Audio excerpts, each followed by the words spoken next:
গত দুদিনে পুরুলিয়া বাঁকুড়ার সভায় আদিবাসী জনজাতি ও কুর্মীদের মধ্যে ভারসাম্য রক্ষার বার্তা দিয়েছিলেন মুখ্যমন্ত্রী মমতা বন্দ্যোপাধ্যায়। তবে বৃহস্পতিবার ঝাড়গ্রামের সভায় কুর্মী প্রসঙ্গে একেবারেই চুপ থাকলেন তিনি। শোনা গেল না কুর্মীদের নিয়ে রাজ্যের প্রস্তাবিত সমীক্ষার কথাও।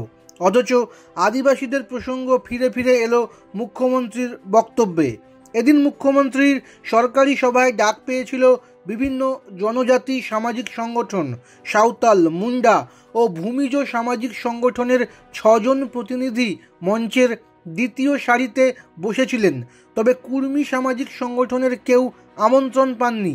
শুধু সরকারি কুর্মী উন্নয়ন পর্ষদের ভাইস চেয়ারপারসন রথীন্দ্রনাথ মাহাতো এবং প্রাক্তন চূড়ামণি মাহাতো ছিলেন মঞ্চের নিচে সংরক্ষিত অতিথি আসনে। রথীন্দ্রনাথ বলেন, কেন কুর্মী সংগঠনগুলোকে ডাকা হয়নি আমার জানা নেই।